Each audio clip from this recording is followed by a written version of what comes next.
Vamos estudar, né? Apocalipse capítulo 2. Abra sua Bíblia onde nós paramos. Lembram-se, semana passada nós estudamos as duas primeiras cartas do capítulo 2.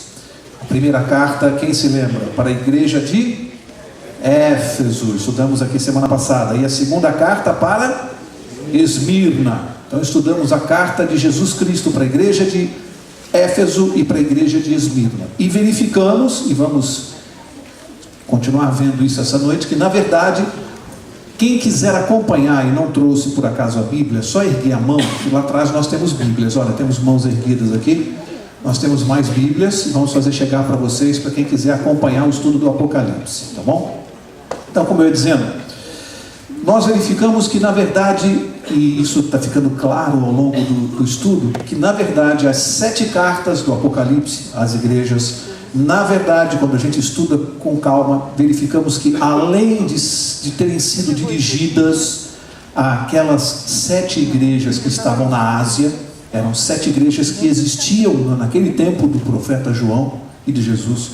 Além delas terem sido dirigidas, elas, pelo seu conteúdo, você vai ver que na verdade o que Jesus fez foi mostrar para nós as 7 diferentes fases da igreja de Deus na terra. Que coisa impressionante.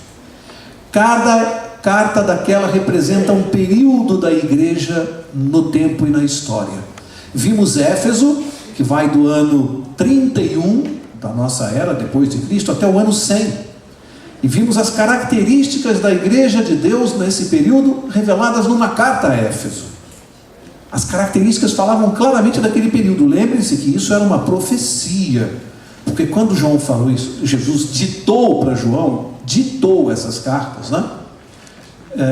Estava no pleno período de Éfeso, da igreja de Éfeso. Mas em seguida, do ano 100 ao ano 313, veio o período de Esmirna. Portanto, Jesus profetizou para frente. E aconteceu exatamente. Você tem um retrato da história do que aconteceu com a igreja naquele período. E paramos no ano 313. Hoje nós vamos seguir. Vamos estudar a terceira carta, a Pérgamo, e vamos ver que esse período que vai de 313 depois de Cristo a 538 depois de Cristo, retrata exatamente o que aconteceu com a igreja naquele tempo.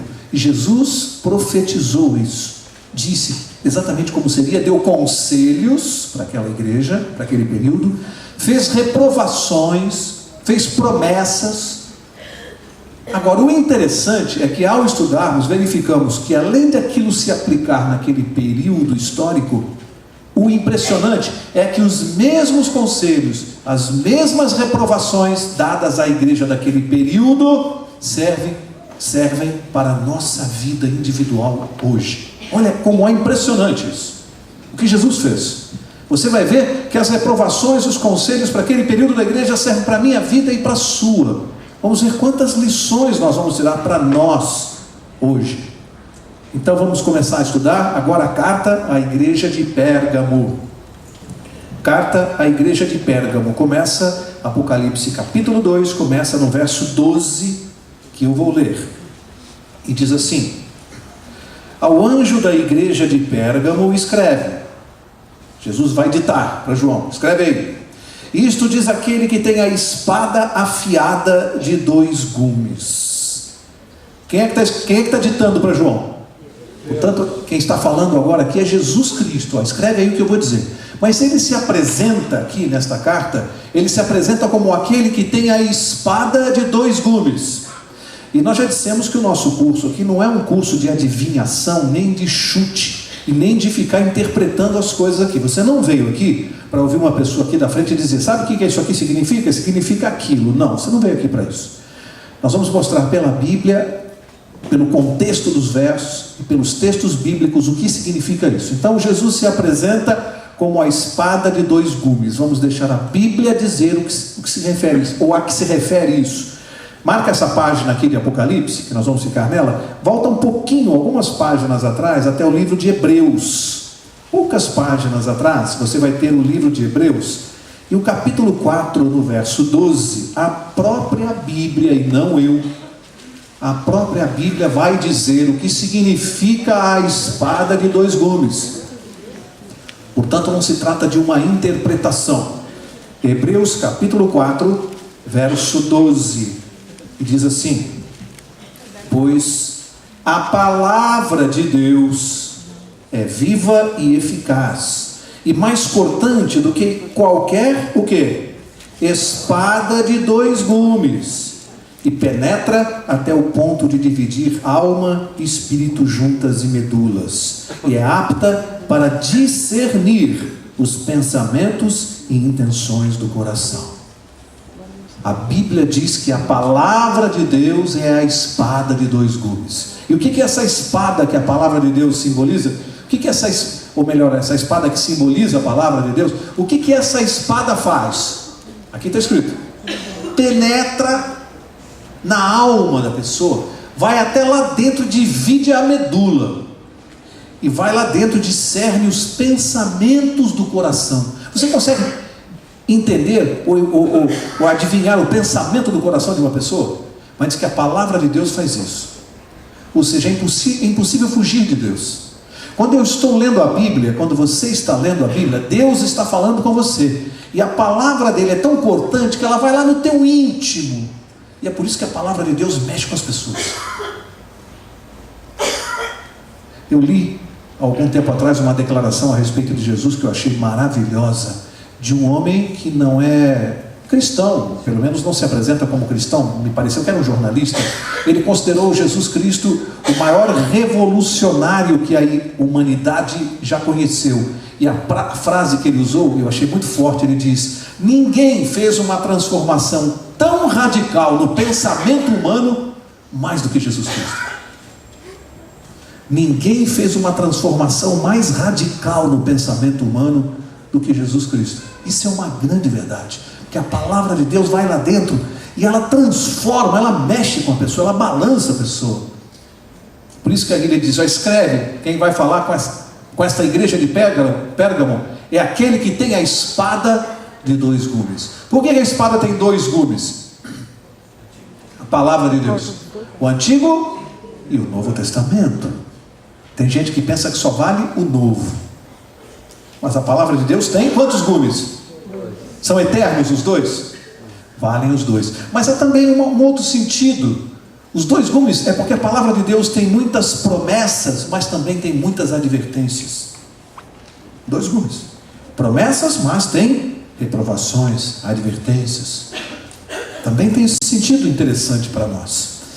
Vamos seguir. Portanto, a espada de 2 gumes. Jesus se apresenta como a palavra de Deus cortante, penetrante, que transforma. E ele vai falar com essa igreja, uma carta para Pérgamo, para esse período histórico da igreja. Volta lá para Apocalipse, onde você marcou a página, no capítulo 2, e agora eu vou ler o verso 13. E aqui diz assim: sei onde habitas, que é onde está o quê? O trono de Satanás. Está dizendo para aquele período da igreja: sei onde habitas, e é onde está o trono de Satanás. Olha que expressão forte. E ele segue dizendo: contudo, retens o meu nome, e não negaste a minha fé, mesmo nos dias de Antipas, minha fiel testemunha, o qual foi morto entre vós, onde Satanás habita. Aqui, amigos, Jesus faz um elogio à igreja daquele período. Um grande elogio, porque ele diz que a igreja, embora estando, só que ele começa dizendo assim: conheço onde habitas. Você vai reparar que em todas as 7 cartas, Jesus começa dizendo: conheço as tuas obras, sei as tuas obras. Jesus conhece os meus pensamentos, conhece as minhas obras, conhece as tuas. Esse é o Deus com o qual nós estamos nos relacionando aqui esta noite.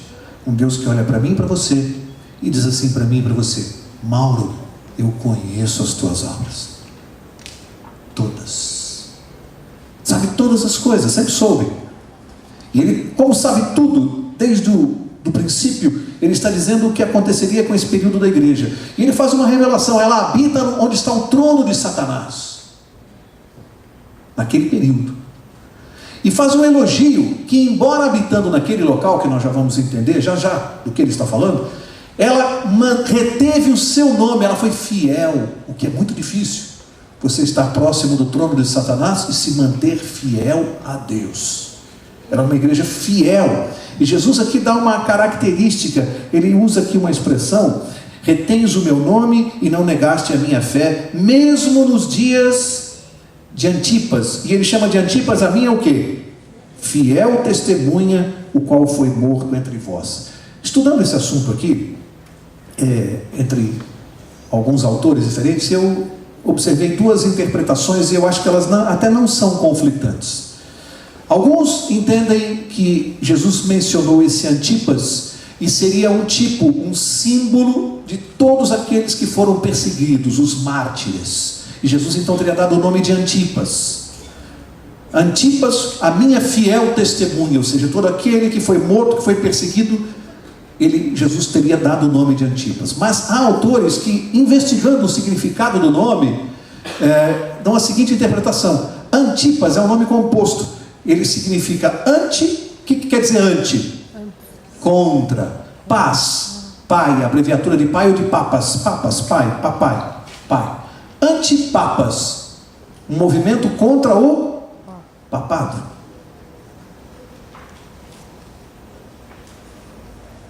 Também é um símbolo muito forte.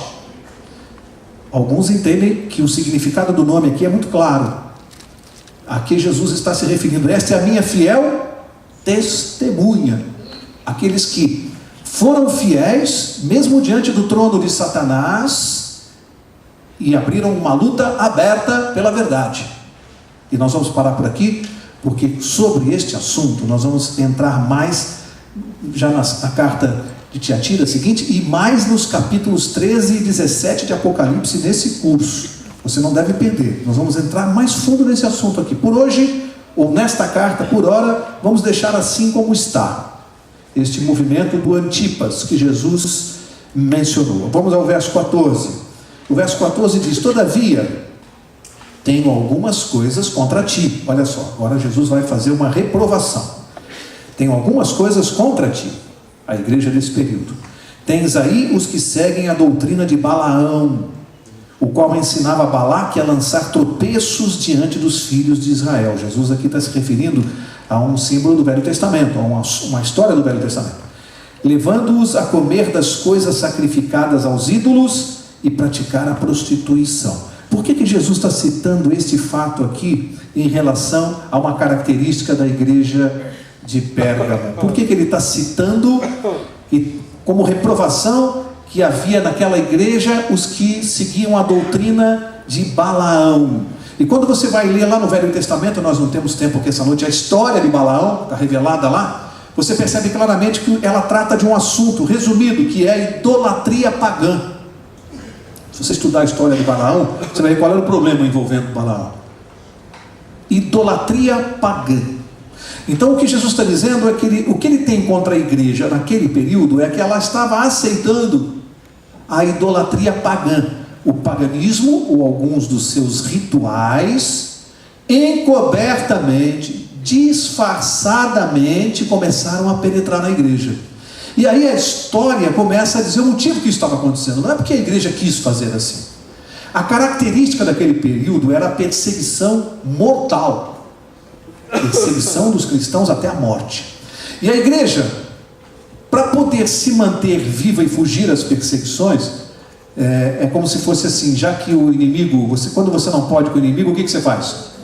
Junte-se a ele. Como o paganismo não pôde contra o cristianismo, não pôde, porque o cristianismo é de Deus, é de Jesus, não pode vencê-lo. O que o inimigo fez? Já que não pode contra o cristianismo, fez amizade com ele. E aí o paganismo começou a entrar na igreja de maneira subreptícia, com algumas cerimônias, e ali foram introduzidas, segundo os autores que eu li, já naquela época você tem notícia da entrada das imagens nas igrejas. A idolatria às imagens, as velas, as procissões, as orações aos mortos foram entrando na igreja, costumes pagãos, entrando no cristianismo a pretexto de nós permitimos isso e vocês param de nos perseguir, de nos matar. A causa até era justa. em troca da sobrevivência. Mas Jesus diz aqui na carta: tenho contra ti que vocês estão tolerando a doutrina de Balaão, o paganismo e a idolatria. Lembram-se que eu disse na quarta passada, respondendo a pergunta de uma pessoa, por que o livro de Apocalipse não foi escrito em uma linguagem clara? E eu disse, se tivesse sido na época, aqueles aos quais Jesus estava criticando teriam destruído este livro e essa mensagem. Só não fizeram porque não entenderam o que Jesus estava falando. Mas ele está falando aqui: tenho contra ti isso, contra esse período da igreja. Vocês estão permitindo a idolatria. E o paganismo está entrando na igreja. Mais adiante, interessante que, se você for analisar, o que começou a haver foi uma mútua convivência da transigência e da tolerância. Você transige aqui, eu transijo ali. Eu aceito isso que você faz e você permite que eu faça aquilo. Então eu louvo ao meu Deus aqui, que é o Deus do céu. Em contrapartida, você que adora o sol, você faz aqui a sua vela e a gente fica vivendo bem dentro da igreja. Transigência e tolerância. O que eu aprendo com isso? Amigos, em matéria espiritual, não pode haver transigência com princípios. É desastre na certa. É desastre. A gente tem que entender o que isso tem a ver com a nossa vida hoje. É que você, quando estiver diante da televisão, ouvindo as mensagens que são mandadas para nós, de ecumenismo, de paz na terra, cuidado, porque Jesus falou: eu não vim trazer paz, eu vim trazer espada, a palavra de Deus, a verdade. Não tem esse papo de ecumenismo, porque ecumenismo, para Satanás, significa isso: vamos ser todos aqui juntos, deixa ele fazer aquilo, você faz isso, o outro faz aquilo, cada um com a sua religião, e o Deus é o mesmo. É? Não é? Esse aqui é o recado de Jesus. Cuidado com isso aqui. Isso é um perigo. E aí, o que acontece? Por essa transigência e por essa tolerância, sabe o que começou a acontecer dentro da igreja? Você começou a ver o paganismo batizado. Pagãos batizados. Jesus está criticando, não sou eu que estou criticando, é ele. Tenho contra ti isso, apontando o defeito da igreja naquele período. Olha que coisa impressionante, naquele período histórico. Aí você vai para a história e vê que é certinho, bateu direitinho, porque foi exatamente naquele período que aconteceu isso. Isso começou com um imperador chamado Constantino. O que Constantino fez? Ele baixou um decreto, lei, determinando que a igreja de Roma era a igreja oficial do Estado. Ali a religião se misturou com a política. Então a igreja passou a ser uma igreja estatal. E aí o perigo, porque os mártires, os que eram mortos, era muito difícil resistir a uma igreja que era estatal, que tinha o poder de mandar matar. Porque isso tudo acontecendo naquele período histórico. E aí eu quero parar por aqui, só deixando para vocês para pensarem. Quando Jesus disse que, vou ler o que ele disse, né? Aqui no início do verso 13, lembra? Sei onde habitas, que é onde está o trono de Satanás. Aí você tem que ir para a história, para não ficar chutando. Onde estava habitando a igreja naquele período de Pérgamo? Em seguida, o poder dos reis de Pérgamo foi passado para quem? Para Roma. E aí Jesus falou: sei onde habitas, no trono de Satanás. Amigos, estou vendo gente com o olho arregalado olhando para mim. Está escrito aqui. Está escrito aqui.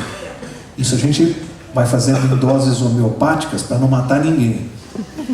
É devagarinho, um pouquinho hoje, outra manhã, para não matar ninguém do coração aqui. Mas nós dissemos que nesse curso você vai obter as revelações de Jesus Cristo. Coisas para nós sabermos, não é para ficar escondido, é para saber. E está escrito aqui para quem quiser. Por isso eu disse que se ele escrevesse claramente... Já imaginou se ele escrevesse aqui? Não deixariam chegar até o nosso tempo. Esse livro já tinha sido há muito tempo destruído. Então ele foi dando dicas. Agora eu quero seguir. Verso 15. Assim tens também alguns que seguem a doutrina dos nicolaítas. Nós estudamos isso aqui no estudo passado, porque a doutrina dos nicolaítas já era mencionada na carta aos Efésios. Qual é a diferença? É que Jesus agora já chama de uma doutrina. Enquanto na carta aos Efésios ele dizia que era praticada por alguns, olha o que a apostasia faz. Quando chega no período de Pérgamo, séculos depois, a apostasia já se tornou uma doutrina. E o que é a doutrina dos nicolaítas que nós falamos na quarta passada? Lembram-se? Duas características. Vamos relembrar. Primeira, o que pensavam os nicolaítas? Eles acreditavam que a natureza carnal, humana, carnal, não conseguia ser subjugada.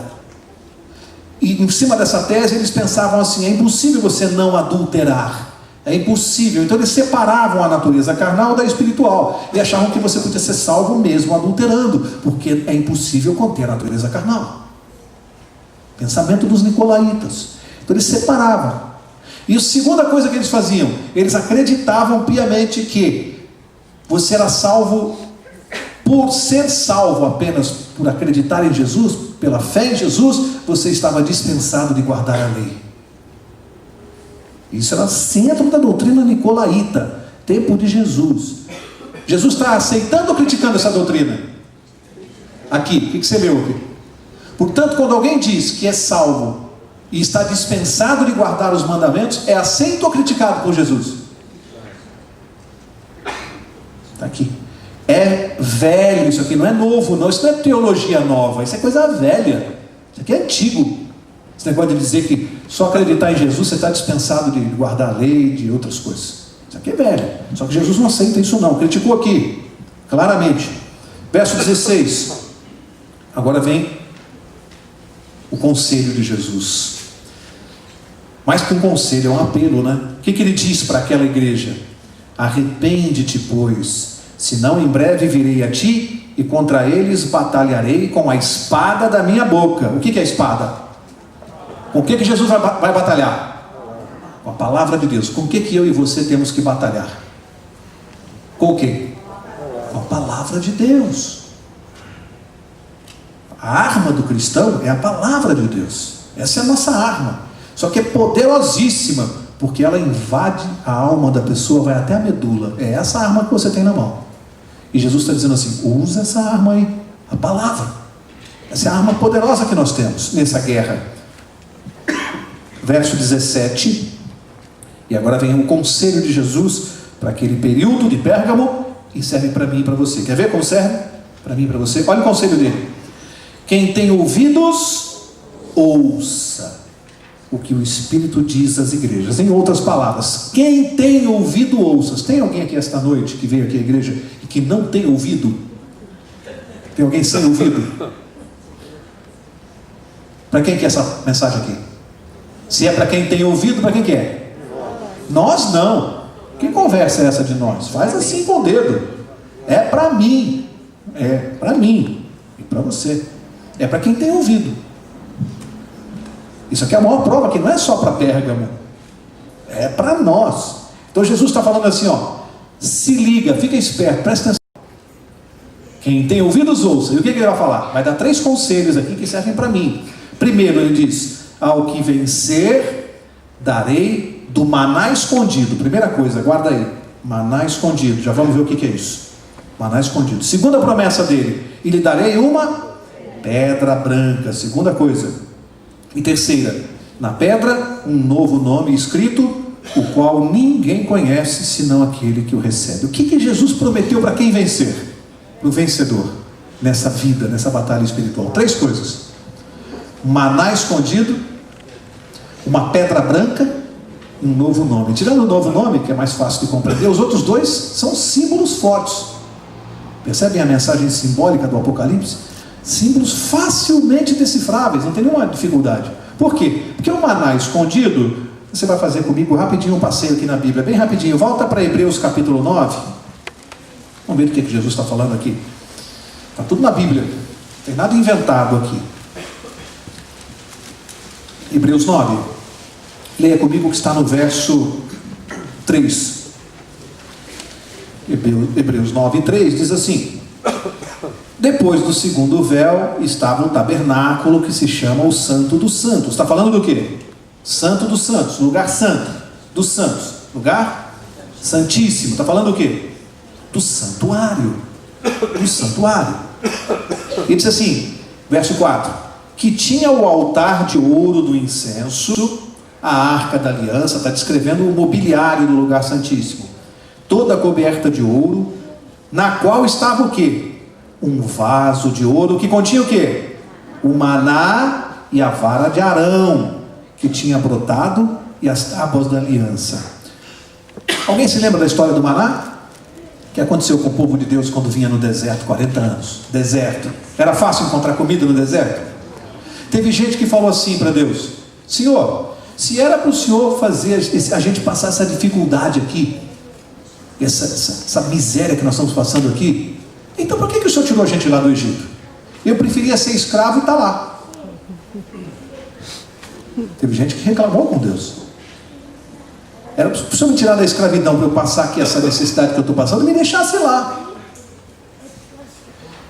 Gente, tem Deus liberta algumas pessoas do pecado, e a pessoa vai passar por um período de provações, e tem gente que às vezes olha para Deus e diz assim: se era para o Senhor me libertar do pecado, para eu passar o que eu estou passando hoje, eu preferia meu tempo de pecado, mas eu estava melhor, estava tendo dinheiro, trabalho. O Senhor me libertou do pecado, mas eu estou passando uma dificuldade danada. Não é para pensar? João 6,33 diz assim: pois o pão de Deus é aquele que desce do céu e dá vida ao mundo. O que é o pão de Deus? Eu estava falando do maná aqui e acabei interrompendo e não expliquei, né? Então o povo estava lá no deserto, como eu vinha dizendo, estava reclamando, e o que acontecia todo dia? Deus mandava do céu o quê? Pão, que chamava maná. Era o pão que descia do céu para aquele povo diariamente. Todos os dias o pão vinha do céu e alimentava o povo. Quando chegava na sexta-feira, Deus mandava em dobro. Por quê? Porque a ordem que eles não colhessem no sábado. Por quê? Porque o sábado é o dia do Senhor e não deviam colher no sábado. Interessante que o pão para cada dia da semana você tinha que colher e comer naquele dia. Senão o que acontecia com o pão? Apodrecia, estragava.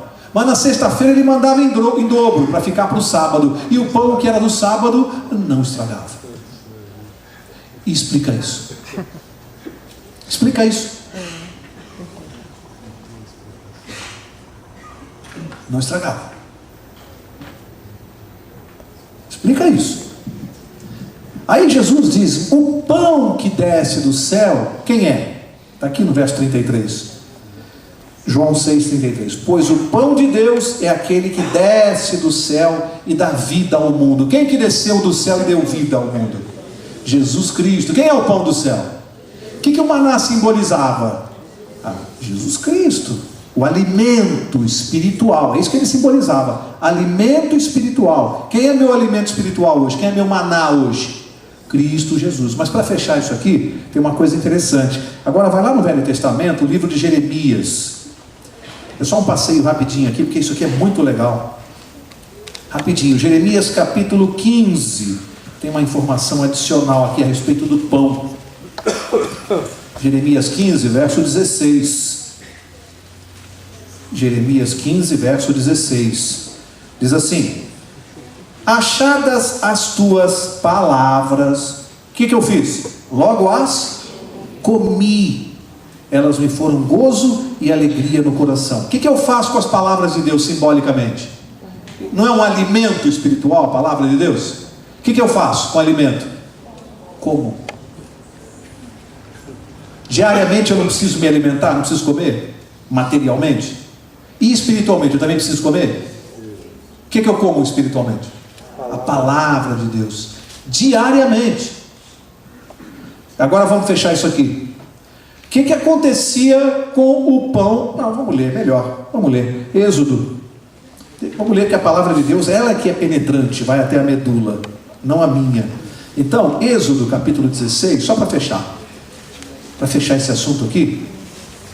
Êxodo 16, verso 21. Olha o que acontecia aqui com o maná. Êxodo 16, verso 21. Diz assim: colhiam-no, pois pela manhã o maná era colhido, cada um conforme o que podia comer. E vindo o calor, ou vindo o sol, o que acontecia? Se derretia. Amigos, vamos fechar isso aqui, só para a gente entender porque que Jesus falou que vai dar o maná escondido. Que momento do dia eu tenho que colher o maná? Pela manhã. O que acontece quando o dia clareia e vem o sol? Derretia o maná. O que eu tenho que fazer com a palavra de Deus que eu como? Quando é que eu devo comer a palavra de Deus? Pela manhã, antes de encarar as dificuldades do dia. Pela manhã, eu preciso comer a palavra de Deus para me alimentar e encarar o dia que vem pela frente. É tão simples assim que qualquer criança entende. Se você não comer a palavra de Deus pela manhã, você vai comer depois, pode comer, vai fazer bem também, mas você já vai comer derretido. É pela manhã que alimenta. O que Deus está dizendo? Você pode ler a palavra de Deus em qualquer momento, ela vai fazer bem. E a palavra de Deus é que pela manhã você vai se alimentar, vai encarar o dia forte espiritualmente. Então Jesus prometeu o maná escondido. O que ele está prometendo? A palavra dele como alimento espiritual, habitar em nós através da sua palavra. Primeira promessa dele. Segunda promessa dele, qual foi? A pedra branca. Aqui é mais rápido e fácil de explicar. Isso era um costume da época, ali um costume herdado até dos gregos. Eles tinham um costume nos tribunais, quando a pessoa ia ser julgada por um crime contra o Estado, eles tinham duas pedras, uma branca e uma preta. Aquele que votava pela absolvição, mostrava a pedra branca. O que votava pela condenação, usava a pedra preta. Então eles entendiam, pedra branca, voto por absolvição. Pedra preta, voto por condenação. Qual é a pedra que Jesus prometeu ao que vencer? Branca. O que ele está dizendo? Está prometendo ao que vencer o quê? A absolvição da condenação que o pecado nos traz. Vou dar a pedra branca, você está absolvido. Só para o que vencer. Eles entendiam. Maná escondido, pedra branca e um novo nome. A Bíblia promete isso, sabe? Nós vamos ter um outro nome, depois de libertos do pecado, na vida eterna vamos ter um outro nome. A Bíblia diz que eu e você não sabemos qual é. Deus vai nos dar este nome. Todos nós vamos mudar de nome. Vamos ter um nome que tem a ver com a nossa vida, com o nosso caráter, tem a ver conosco. O sentido do nome vai ter a ver conosco. É uma promessa de Deus. Todos nós vamos mudar de nome. Eu já brinquei em outro estudo que a gente pode fazer um cartãozinho de visitas para distribuir para os amigos a respeito da eternidade, né? Você pode colocar lá que você vai morar no céu. Põe lá que você vai morar. Caminho da Santidade. Está lá, a Bíblia dá o endereço, né? A avenida principal não é a Paulista, não. É Caminho da Santidade. Você põe lá, Caminho da Santidade, sem número. Só que no cartão você não pode colocar seu nome, Mauro Braga, porque vai mudar. Então você põe fulano de tal. Pronto. Até Jesus te dá o novo nome. Mas a Bíblia tem essas três promessas para nós. Agora vamos terminar estudando a igreja rapidinho. A igreja de Tiatira. Vamos ver o que aconteceu nesse período da igreja Tiatira. Volta lá para Apocalipse capítulo 2, verso 18. Agora Tiatira 2,18 diz assim: ao anjo da igreja de Tiatira escreve, isto diz. Agora como é que Jesus se apresenta? Na carta anterior ele se apresentou como é que ele se apresentou? A espada de dois gumes. Para esse período ele vai se apresentar com um nome diferente. E é a única vez no livro de Apocalipse que Jesus se apresenta com o título o Filho de Deus. A única vez no livro de Apocalipse.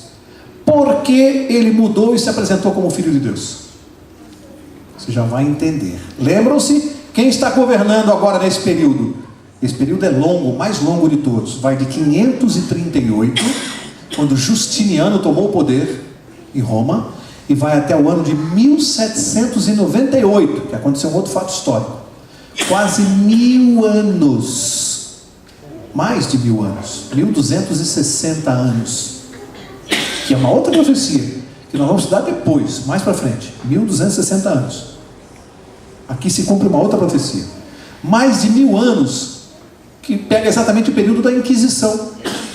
Período em que a igreja romana perseguia e matava quem? Você pode responder os cristãos, está certo, mas a resposta é todos aqueles que não aceitavam a autoridade papal. Aquele que vivesse naquele período e não aceitasse a autoridade suprema do Papa, lembra-se, a igreja se confundia com o Estado. quando não aceitava a autoridade suprema e a infalibilidade do Papa, porque ele se denominava infalível, era morto. Mas há um detalhe importante que você vai entender por que Jesus se apresenta como o Filho de Deus nesse período. É porque esta autoridade da igreja de Roma, que tinha algumas insígnias, alguma veio lá de Pérgamo, porque o rei de Pérgamo tinha um título. Você pode encontrar isso em enciclopédias. O rei de Pérgamo tinha o título principal de Pontífice Máximo. O que é um pontífice? É um edificador de pontes. Pontífice Máximo era o maior edificador de pontes. Isso nos faz lembrar, é uma história longa que não vai dar para falar aqui, a Torre de Babel, quando o homem quis fazer uma ponte da terra para o céu. Agora vem de novo no período de Tiatira, e o homem quer estabelecer uma ponte entre o céu e a terra, e aí tem o Pontífice Máximo. Acontece que este governante principal da igreja daquela época, que perseguia os cristãos, ele tinha um título, uma tiara na sua testa. Quem se lembra? Vicarius Filii Dei. O que significa Vicarius Filii Dei? Alguém sabe? Vicarius, o substituto. Filii, com I, filho de. Dei, Deus. Substituto do Filho de Deus. Até hoje é utilizado como substituto do Filho de Deus na terra. Como o representante principal da igreja romana se dizia o substituto do Filho de Deus na terra, Jesus se apresenta e diz: eu sou o Filho de Deus, não tenho substitutos. É à toa que ele se apresenta assim? Só aqui ele se apresenta como Filho de Deus, exatamente por causa do que estava acontecendo nesse período. Só aqui. Coincidência? Você decide se é uma coincidência. Vamos seguir, verso 19. E aqui diz... uma coisa interessante que eu não posso deixar de falar sobre Tiatira, além do período, é que havia uma circunstância especial. Tiatira tinha a indústria principal daquela cidade de Tiatira era a indústria de fundição. Fundia cobre, essas coisas. E depois de um certo tempo passou a se tornar uma cidade muito conhecida pelo comércio de tecidos. E o tecido tinha uma cor especial, a maior parte dos tecidos, que era o vermelho e o púrpura. Essas duas cores. Você quando lê lá Paulo, no livro de Atos, ele fala da conversão de uma mulher que era de Tiatira e vendia esses panos, vermelho e púrpura. Essa é uma característica interessante, porque aqui, mais adiante, no final do verso 18, Jesus diz o Filho de Deus que tem os olhos como chama de fogo e os pés semelhantes a latão reluzente. Latão reluzente, cobre fundido. Essa é uma linguagem especial que é facilmente entendida numa cidade onde predominava a fundição. E Jesus fala de cobre fundido. Percebe como nada é à toa? Nada é à toa. Uma linguagem especial para que eles entenderiam. Verso 19 agora. Conheço as tuas obras. Olha aí, mais uma vez Jesus dizendo, eu conheço as tuas obras. O teu amor, o teu serviço, a tua fé, a tua perseverança. E sei que as tuas últimas obras são mais numerosas do que as primeiras. Aí você vai para a história e vai ver o que aconteceu no período de Tiatira. E as tuas últimas obras são melhores do que as primeiras. No final do período de Tiatira, ano de 1798, historicamente o que estava acontecendo? O movimento de reforma do protestantismo. Estão lembrados? Lutero e os outros, vários, eu não lembro o nome de todos aqui agora. Reforma. Jesus dizendo, as tuas últimas obras são melhores do que as primeiras. Porque o que Lutero fez? E os povos que lutaram contra aquela perseguição, valdenses e tantos outros, eles se escondiam e eles copiavam os versos bíblicos um atrás do outro e faziam reproduções da Bíblia Sagrada. E defendiam que era só a Bíblia que valia, só a palavra de Deus. Quando o pensamento estatal é que a autoridade papal. Então, se você não acredita na autoridade do Papa, mas só na palavra de Deus, você é morto, fogueira. Eles consideravam isso um desafio. Portanto, quando começaram a trazer de volta o povo para a Bíblia, isso foi o movimento da reforma, Jesus disse: as tuas últimas obras são melhores do que as primeiras, elogiando aquele trabalho da reforma. Vamos avançar, verso 20. Olha só, reprovação. Olha a reprovação para o período de Tiatira. Mas tenho contra ti que toleras a Jezabel, mulher que se diz profetiza. Com o seu ensino ela engana os meus servos, seduzindo-os a se prostituírem e a comerem das coisas sacrificadas aos ídolos. Vamos decifrar a linguagem simbólica, que são só símbolos. Já estudamos aqui, agora vamos usar o que nós estudamos. Mulher, tenho contra ti que toleras a Jezabel, uma mulher que se faz de profetiza. Uma mulher, o que é mulher em linguagem profética? Já sabemos que é uma igreja. De quem Jesus está falando? De uma igreja que se faz passar por profetiza. O que essa igreja está fazendo? Primeiro vamos pensar uma coisa.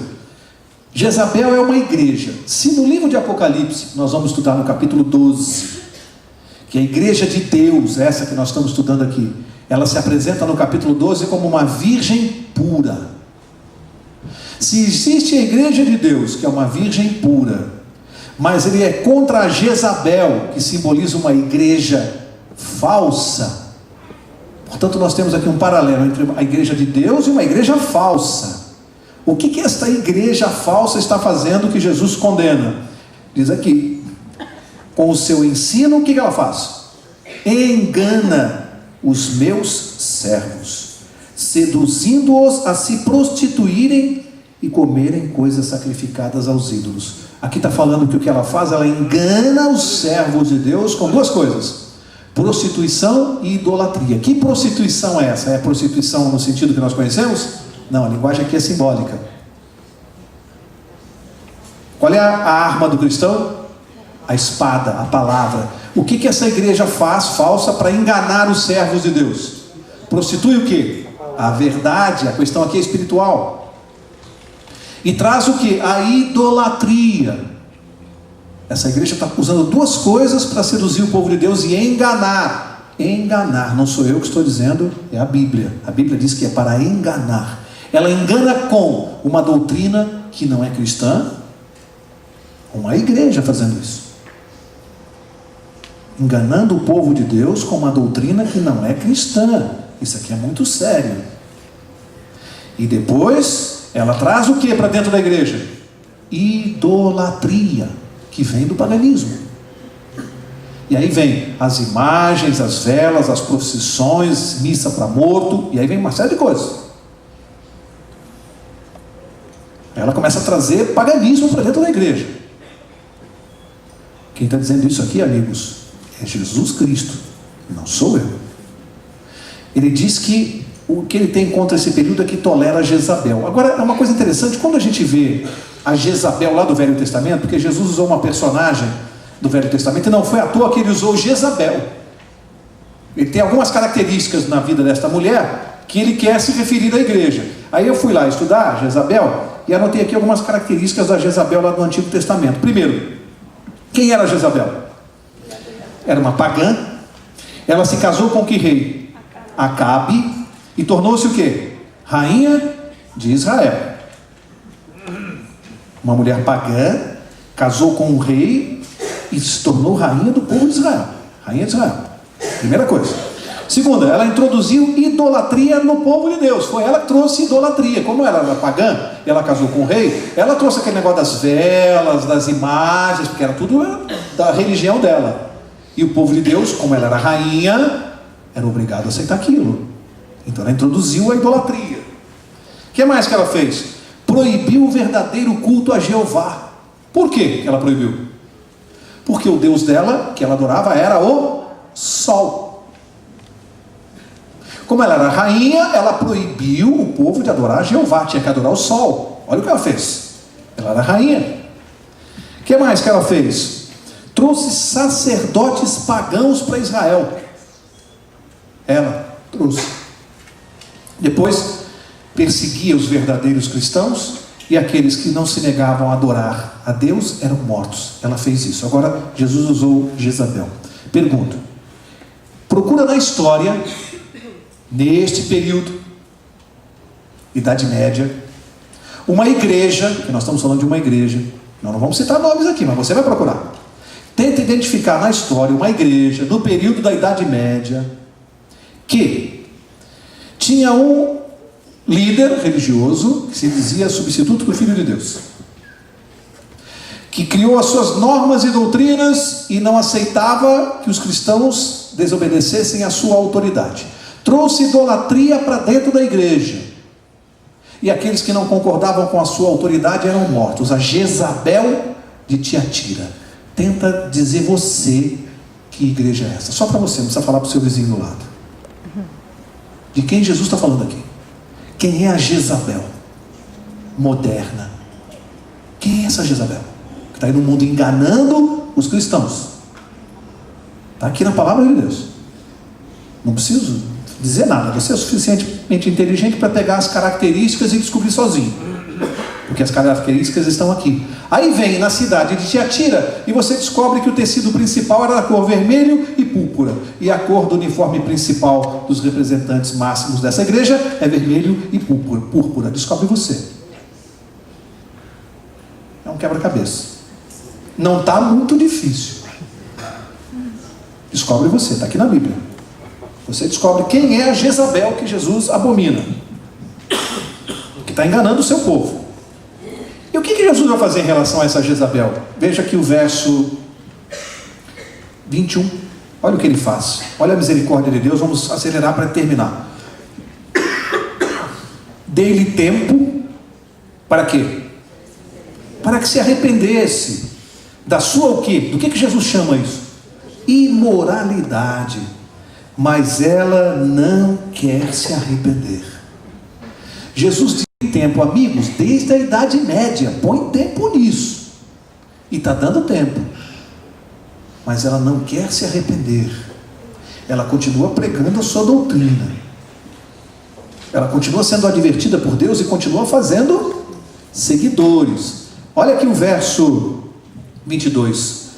Portanto, lançá-la-ei num leito de dores, bem como em grande tribulação os que com ela adulteram, caso não se arrependam das obras que ela incita. Aqueles que com ela adulteram. E segue mais, verso 23, ferirei de morte a seus filhos. Quem são os filhos de Jezabel? Os seus adeptos. Os seus seguidores são os filhos de Jezabel. Vamos terminar o verso que eu quero dar uma explicação aqui. Então todas as igrejas saberão. Quantas igrejas? Todas as igrejas saberão que eu sou aquele que esquadrinha os rins e os corações, e darei a cada um de vós segundo as vossas obras. Interessante. O cristão, Jesus prometeu que vai dar uma pedra branca, que significa o quê?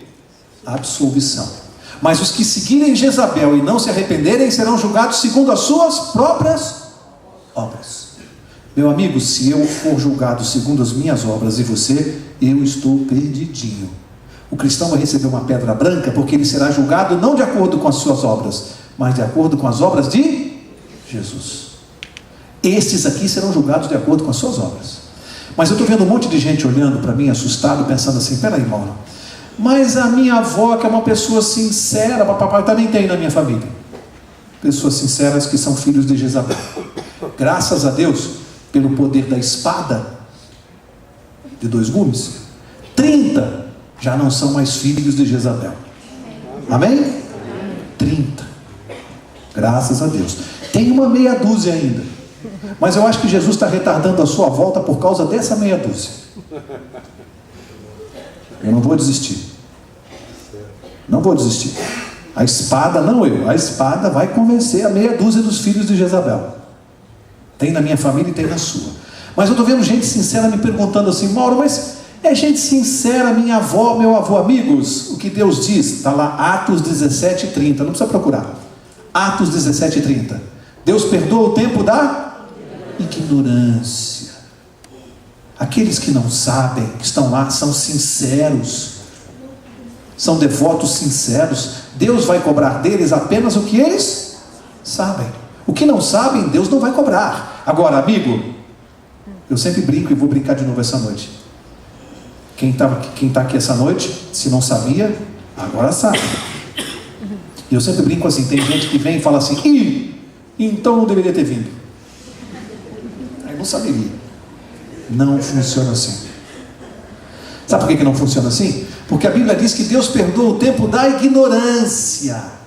Ignorar é não saber, é desconhecer. Aqui não é um sentido pejorativo, não é ignorância, burrice, violência, não. Ignorância é desconhecimento. Deus perdoa aquele que não sabe, mas Deus não perdoa aquele que não quer saber. Isso é uma coisa totalmente diferente. Se você veio aqui essa noite e soube, é porque Deus providenciou para você saber e vai providenciar para que todos saibam. E há pessoas que até hoje não sabem, não por ignorância, mas porque não querem saber. O que Jesus falou? Dei tempo para se arrepender, mas ela não quer. É diferente. Existem filhos de Jezabel que não querem. Esses não serão perdoados. Não querem saber. E tem raiva de quem sabe. Esses é outro tratamento. Então não confunda ignorância, desconhecimento com não querer saber. É diferente. Portanto, Deus vai tratar cada um segundo as suas obras. Para encerrar, eu estou no verso 24. Digo-vos, porém, a vós, os demais que estão em Tiatira, a todos quantos não têm esta doutrina e não conheceram como dizem. Olha o que significa essa doutrina para Jesus. E não conheceram como dizem o quê? As profundezas de Satanás, que outra carga não porei sobre vós. Amigos, Jesus chama os que conhecem essa doutrina, tiveram contato com as profundezas de Satanás. É pesado aqui. A gente está falando de coisa séria aqui. Ele está cuidando, está dizendo, arrepende-te, arrepende-te. São séculos, já vai 1 milênio de imploração de Deus, arrepende-te, sai daí. Lá em Apocalipse 18 diz assim, sai dela, povo meu. Povo meu, é gente de Deus que está no lugar errado. Não é gente do diabo, é gente de Deus no lugar errado. E Deus está dizendo, sai daí, aí não é lugar para você. Sai dela, povo meu, sabe? Só um parênteses aqui para a gente encerrar. É um parênteses interessante. Há pessoas que às vezes não querem saber e a gente mostra um verso, 2, 3, 50, 100 versos sobre o assunto. E às vezes tem aquela pessoa que pega, não quer saber, além de não saber, ele fica lendo a Bíblia para encontrar um verso que ele tente dar uma interpretação em um único verso que justifique o que ele crê. Num único verso, numa interpretação dele, pessoal. E aí eu me lembro da história daquele sujeito que entrou numa sala com uma sacola de arco de flechas nas costas. Um salão grande assim. Sala vazia, um auditório assim vazio. Entrou lá, ficou uns 10 minutos, daqui a pouco saiu, a sacola vazia, sem nenhuma flecha. O vigia achou estranho, foi lá, entrou na sala. Quando ele entrou, todas as flechas na parede, bem no centro do alvo, todos os círculos, todas elas no centro. O vigia falou, que coisa impressionante, esse cara tem uma pontaria que não é brincadeira. Foi atrás dele, tocou no ombro e falou, rapaz, vem cá, rapaz, tu tem uma pontaria? Como é que você acertou todas no alvo? Ele falou, não, eu não fiz isso, eu entrei aqui, peguei e comecei a tirar flecha para tudo quanto é lugar nas paredes. Depois que eu cravei as flechas todas, eu fui lá e fiz um círculo em volta de cada uma. Tem gente estudando Bíblia assim. O cara quer defender uma tese, aí ele solta as flechas, aí depois ele vai lá e procura um verso bíblico para ver se consegue defender a tese dele. Não é assim que se estuda a Bíblia. Não tira o texto do contexto. Tem gente que tem uma ideia, aí ele quer buscar um verso para justificar aquela ideia. Aí ele vai lendo para ver se encontra algum verso parecido com o que ele pensa. Aí ele dá uma interpretação totalmente equivocada, porque o verso tem que se prestar àquilo que ele quer dizer, e não o que o verso está dizendo. Portanto, para encerrar, Jesus está apelando. Eu li hoje, por acaso hoje, num livro, estava escrito assim, olha que frase até bonita, de efeito, né? Diz assim, o poeta disse uma vez que a vida é desenhada sem borracha. A vida é desenhada sem borracha, ou seja, não dá para apagar. O que você fez não tem mais volta. Eu escrevi assim a caneta: não é verdade, Jesus é a borracha. Porque na minha vida como cristão, tudo que eu faço de errado, se eu creio nele, ele vai lá e apaga. Jesus apaga. O poeta pode saber muito de poesia, mas não entende nada de Jesus Cristo. Ele apaga. O cristão, a cada dia tem uma página nova, limpinha para ele escrever. Porque o que está errado, se eu ficar de joelhos, Jesus já apagou. Levantei da oração, está apagado. É assim que funciona. Último verso. Verso 25. O que tendes, retende-o até que eu venha. O que tendes, retende-o, guarda até que eu venha. O que a igreja tem que Jesus mandou guardar até que ele volte? Pensa aí. Qual é o maior tesouro que Jesus deixou na mão da igreja, na nossa mão, e disse assim: guarda com carinho até que eu volte? O que você acha que pode ser esse tesouro que foi confiado para nós guardarmos? A Bíblia. A verdade. A verdade bíblica. A palavra, a espada de dois gumes. Guarda, retenha, mantém firme até que eu volte. Nós somos os guardadores da palavra até a volta de Jesus. Ele nos confiou essa tarefa: guarda a minha palavra. A verdade está na mão da igreja. É a igreja que tem que divulgar para o mundo. Jesus confiou à igreja essa tarefa de pregar a verdade e levar a verdade. É a nossa tarefa. O que nós vamos fazendo aqui essa noite? Exatamente o que ele está mandando. Vai lá, Mauro, pega o microfone, vai lá e fala. Mas Senhor, o que eu vou falar? Vai lá, eu vou com você. Lembra de Abraão? Lembra de Moisés? Moisés melhor, né? Senhor, como é que eu vou lá no Egito falar com o imperador?